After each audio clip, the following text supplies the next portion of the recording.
He pulled the blanket back ever so gently, and that's when I saw it. A photograph, an old one, tucked beneath his pillow like it was some sort of hidden secrets, something never meant to be found. My breath hitched in my chest. There it was. A photo of me, carefully kept, buried in the quiet of the night. My son had hidden it there, and as I stared at it, a wave of emotion flooded me. He had kept it there for years. We had always been everything to each other, mother and son. Soulmates, best friends, living in a house that often felt far too quiet for far too long. But in that moment, everything shifted. Something deep inside me stirred. Something I wasn't prepared to name. Something that felt like a quiet storm on the horizon. I wasn't sure if I was ready to face it just yet. Stay with me until the end, and I'll share what happened next. Welcome to Vows and Betrayals, a space where we talk about the things people are often too afraid to speak of. We share stories of devotion, confusion, and the bonds that tie us too tightly. If you've ever carried a burden in silence, drop a dot in the comments. Someone out there will understand. Thank you for being here. Let's dive into the story. Hi, I'm Marilyn. I'm 45 now, and for most of my adult life, I've lived in a quiet corner of Montana, raising my son on my own. It's been just the two of us for as long as I can remember. Evan's 23 now, home for winter break from college. And even though he's grown, it still feels like he's my whole world. We've always had a special bond. Maybe when your days are filled with nothing but silence and you don't have anyone else to lean on, the person you love the most becomes more than just family. They become your anchor. That night, the snow had come down hard, covering everything in a thick white blanket. The heater was acting up again, making that rattling noise as if it were struggling to keep up with the cold. I bundled up in extra layers and made Evan some tea, suggesting he rest in my room until the living room warmed up. He looked exhausted, his skin pale, his eyes sunken. He didn't argue, just nodded tiredly and made his way to my bed. I tucked him in out of habit more than anything else. I'd been doing this since he was little. The soft weight of the heavy quilt settled over his shoulders, and I reached for a second pillow to fluff it up when something caught my attention. There was something stiff beneath the fabric. I first thought it might be his notebook, maybe his phone. But when I lifted the corner of the pillow and pulled it out, my heart skipped a beat. It was a photo of me taken when I must have been about 25. I was wearing that dark green velvet dress I hadn't seen in years. It was one of those glamour shots, the kind you take when you're young and still holding on to the belief that time is on your side, that you have all the dreams ahead of you. The edges of the photo were creased, the surface a little faded, but the image had clearly been kept safe under his pillow. I stared at it, my breath shallow, unsure of what to think. Evan was already asleep, pretending to be. Either way, I didn't want him to know I'd found it. I tucked the photo back, making sure it was hidden again, and told myself it didn't mean anything. But deep inside, something had already shifted. The room was dim, lit only by the soft amber glow of the hallway light that filtered through the open door. The air smelled faintly of peppermint tea and old wood, the way winter always seemed to linger in the walls. I slipped under the blanket beside Evan, telling myself it was just until the living room warmed up. The house creaked now and then, settling into the cold, but otherwise it was silent. Evan didn't move at first. His breathing was slow, steady. His back was turned slightly toward me, but after a while I felt him shift just a little, drawing closer. At first I thought he was asleep and just trying to find some warmth, but then his arm brushed mine. It didn't move away. Was a small, simple touch, not out of place. Not really, but I noticed it. A few minutes passed and I could feel the weight of his body gently pressing against mine through the blanket. The warmth between us built, but it wasn't the kind of warmth that had anything to do with temperature. Then came another shift.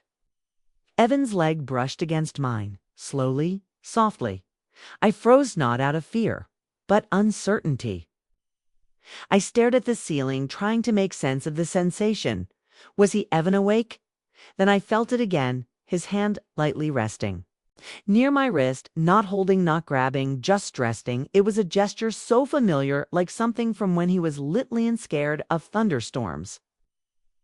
He used to sneak into my bed, wrap his arms around me, bury his foos into my shoulder, but this didn't feel. The Sammy turned slightly, just enough to glance at him. His eyes were open, and they were looking right at him. There was something in that gaze, soft but searching, like he was waiting for a reaction. A signal. My mouth went dry. Wanted to smile, to say something. Lido diffused the charge in the air, but nothing came out, just breath and thumbing, aching silence. Closed my eyes, and suddenly memory came. Rushing back one winter night, years ago. Evan was 9. I was working the night shift at the hospital. They called me in for an emergency. I almost didn't go. But we needed the money. Hours later, me phone buzzed. The school nurse. Evan had collapsed, a daycare fever of 103. I left in the middle of my shift. Ran through snow in my scrubs coat, unzipped, hair soaked. I didn't even clock out that night. I held him in my arms for our school washcloth on his forehead. Warm spoon touched on the tray. I didn't sleep, I just listened to his breathing. I remember thinking, I will never leave him alone again. The closeness we shared was born of those nights, those sacrifices, that fierce mother's love. But night, lying beside him like this, there was something else threading through fear, and I didn't have a name for it. Then morning was quieter than usual. Evan had already left the bedroom. By the time I got up, the bed was neatly made, too neatly, as if trying to erase the night before. I busied myself with coarse folding laundry, picking up mugs from Nenistan, fluffing the cushions on the couch like it would somehow fluff Thea between us. I found his hoodie draped over the back of a chair, still warm like head. It's taken it off. I picked it, opened, paused. When something small and square slipped from the front pocket and landed softly on the carpet. A journal. I hesitated long enough to give myself the chance to walk away, but I didn't. It was small, dark leather, barely used. I flipped through pages. Most were blank until I reached the middle. That's where the handwriting started. Neat. Evan always had tidy writing. One line jumped out first. Sometimes I feel like Mom is only one who gets me. My heart clenched.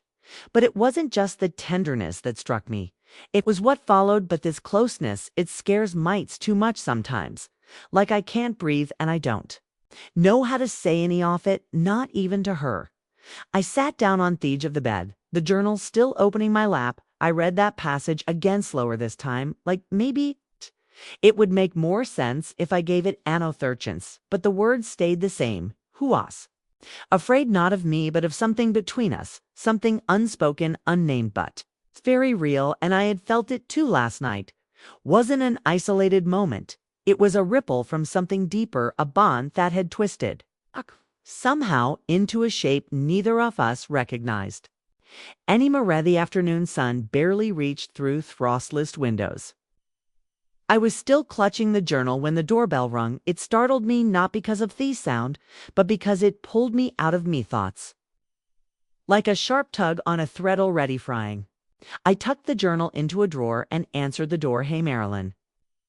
Walter said with his usual warm smile, tugging off one glove, hard from the Johnsons. That your heater's been acting up again, thought. Right. Swing by and see if you needed a hand. Walter had lived next door for over 20 years. He was in his late 50s. Widow Weederly, a gentle man with a careful voice. And my late husband had been class fishing trips, football on Sundays. That kind of bondmen rarely speak about Butfieldly since Charles died. Walter had kept his distance, never reverse tipping, always there, but never nth way. I nodded. Yeah, it's been clankin' gaggin', probably the same valve.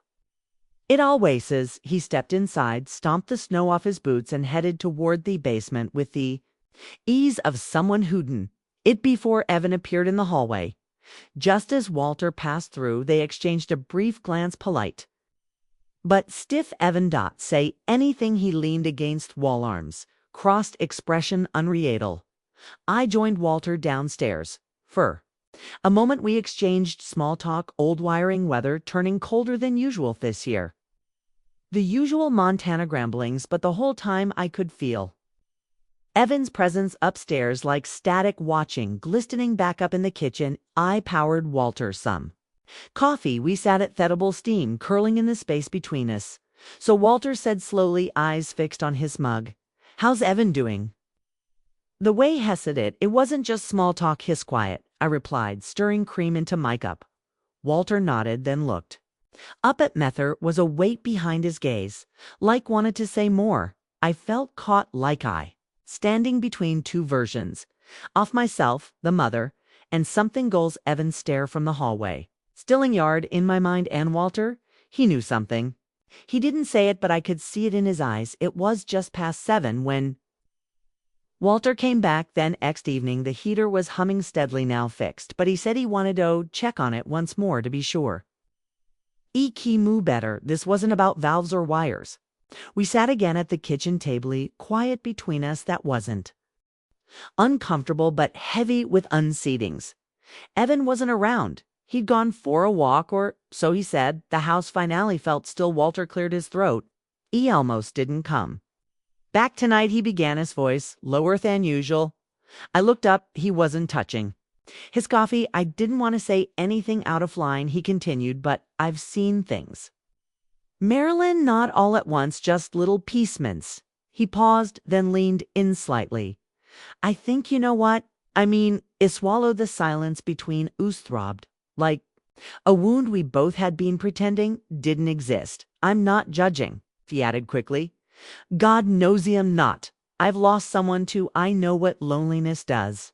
He looked down, fingers tracing the edge of the mug, then Horace said quietly, "You've always been strong, but I've seen how he looks at you. Eve, seen the way you carry that weight alone."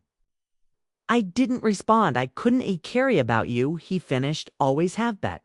I stepped aside because you had your hands full, and because maybe part of Manu. You wouldn't let anyone else in. His words didn't accuse. They simply landed gently. But undeniably Walter had seen it. The tension, the confusion, and maybe even Theo danger even. Came home just after Walter left, hadn't asked who had been here. He didn't thave. So the quiet that filled the house was different now.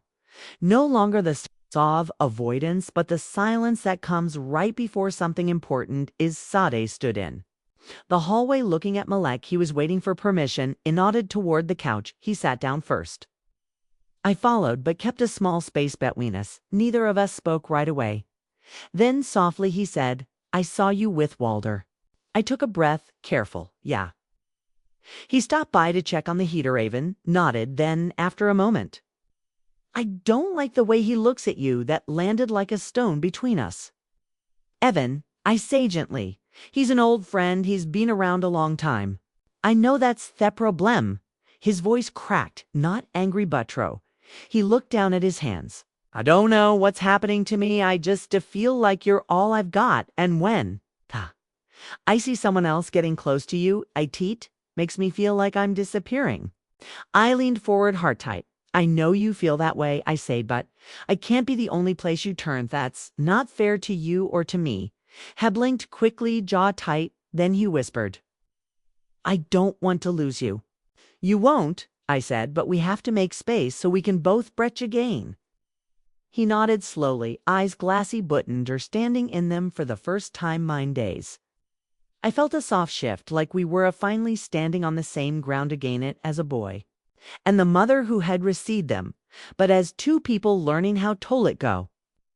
Without falling apart. A few days passed. Not everything was solved, note right away, but something had softened between us.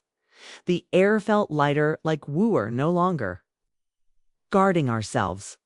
In Thasamwa'i started seeing a therapist quietly with all fun, just once a week to untangle the knots. I hadn't even known were there wedded about grief, about boundaries, about the loneliness that sometimes builds so gradually you don't realize. It's smothering you until somebody else walks into the room and you'll flinch. He didn't tell Evan right away, but when Ifanelli did, he didn't seem surprised. He just nodded and said, "I think that's good, Mom." Evan began making plans to return to campus. He'd found a winter housing program and said he was ready to go back on his own for a while. E supported him quietly, proud, quietly. Sadwi started talking about normal things again, laundry, groceries, shows. On Netflix bet, there was more space between our words. Now not empty space, healthy specie. Night before he left, he gave me a long hug in the kitchen. Not desperate, not confused, just warm. And I realized in thought moment I could breathe again, secured. Sometimes love isn't about holding on, it's about knowing when to let go. Gently Witch Care, we talk a lot about boundaries like Adair walls, but the truth is they're more. Like doors, you don't build them to shut people out, you build them to protect. What's sacred inside and to invite others in only when it's right. Looking back, I know now that grief had twisted something in both of us. It gave. Too much he clung too tightly, and between us love blurred into something both struggled to name, but healing to son. Always begin with answer some me times. It starts with a quiet breather, step back, and the courage to admit it needs help. If you've ever loved someone sadly plea, it scared you. If you've ever questioned whether love alone was enough, no. This, you're not broken, you're human, and humans health thank you for spending this time with me. This story made you feel something given. Just a little. I'd love to hear from you. Drop a comment. Your story might be delight someone else needs today, and if you haven't already hit that subscribe button. More stories like this sorry coming. Let's keep healing together.